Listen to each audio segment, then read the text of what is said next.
Seemingly simple tasks tend to feel monumental for autistic people, commonly known as executive dysfunction. Unlike neurotypical people who can just check something real quick or quickly respond to an email, I often feel like I cannot approach a task until I have mentally planned it out first.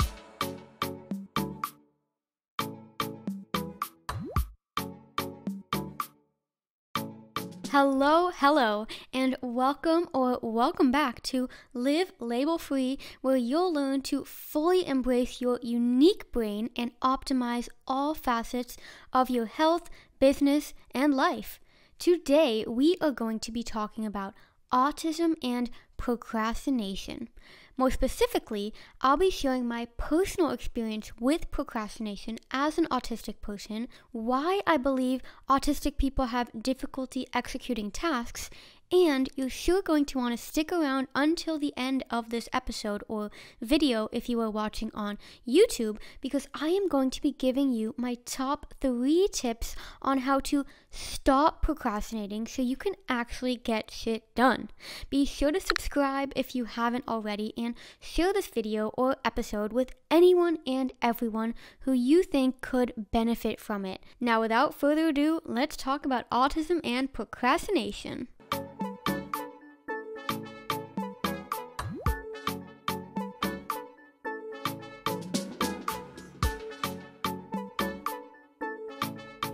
Most of the time, my mind feels like it's going 1,000 miles a minute. I am constantly planning on how to approach certain tasks, mentally scripting what I will say in conversations, brainstorming content ideas, and then going back to question every mental decision I thought I had made. Because I have so many thoughts going in so many different directions, I often find myself in a state of analysis paralysis when it comes to choosing what my next course of action is going to be. I believe a large part of this paralyzing overwhelm is rooted in perfectionism. It is very common for autistic people to be perfectionists, as we can obsess over the tiniest details and may tie our sense of worth to specific results and or approval from others. I also talk about this in my top 10 autistic traits video on YouTube, so I recommend watching that if you haven't already. I will also link that video in the show notes. Now, when it comes to prioritizing and executing tasks, I tend to overthink which task is the perfect next task to do. I will mentally create pros and cons list of several different items that need to get checked off my list, and then plan in which order to execute them based off of my evaluation. This ongoing rumination results in even more overthinking, which is tied to the common autistic trait of perpetual anxiety. Because I am constantly searching for that perfect moment to begin a project or a task, while at the same time trying to adjust the timing of other activities to fit everything into my already crazy busy schedule, I tend to procrastinate starting anything at all, because the perfect moment doesn't exist. Seemingly simple tasks tend to feel monumental for autistic people, commonly known as executive dysfunction.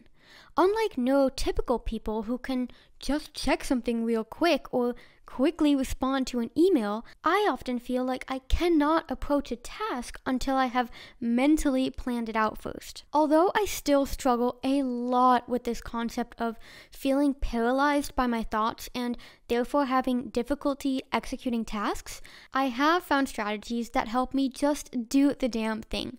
Right now, I'm going to be sharing the top 3 strategies that have helped me, so hopefully they'll help you too. Number 1 is to set an alarm or time block the task on my calendar. When I find myself procrastinating a specific project or task for a while, I will set an alarm for a specific time or date that I must commit to doing that task. No more excuses. By taking it out of my head and really setting aside dedicated time to do the task, I'm so much more likely to actually execute it. Does the idea of cooking healthy meals overwhelm you? Because it totally overwhelms me.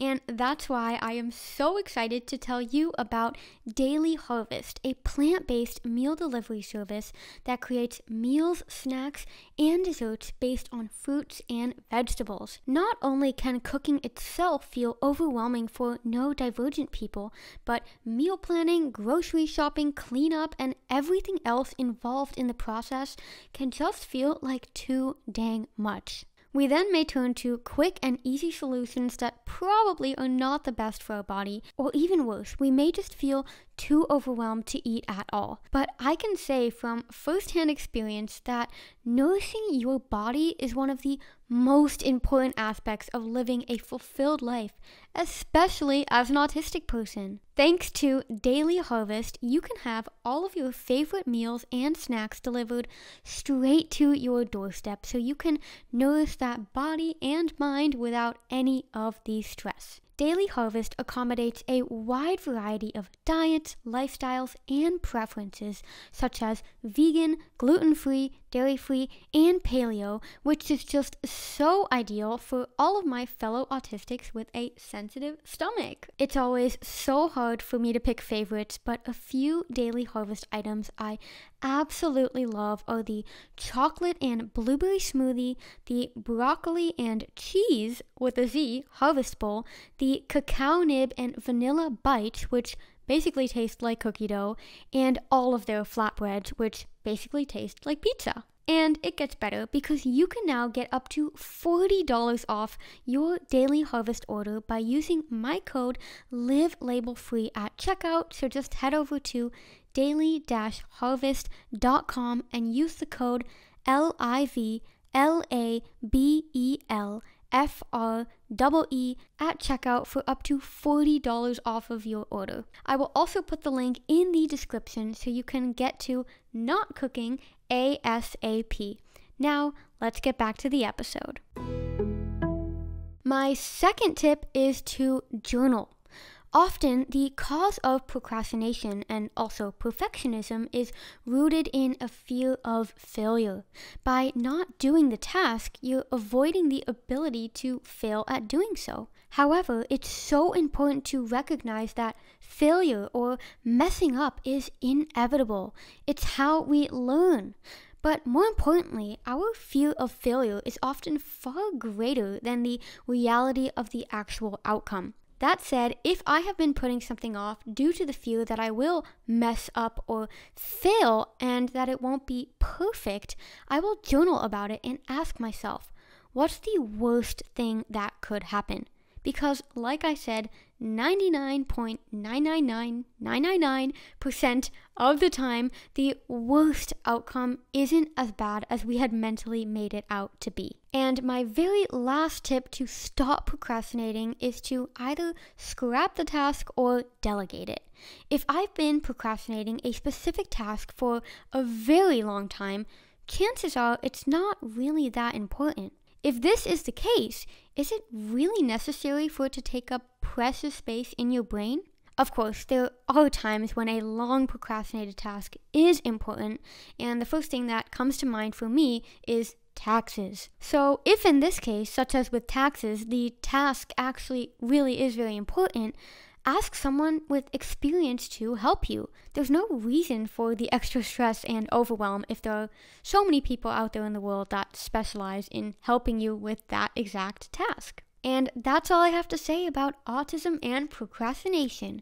If you got anything out of this episode or video, if you are watching on YouTube, whether it be an insightful tip or just resonated with my personal experience, please give this video a big thumbs up if you are watching on YouTube, and be sure to subscribe wherever you are watching or listening. I am planning on sharing loads more autism content, for which I am very excited, and I would love it if you joined me on this journey.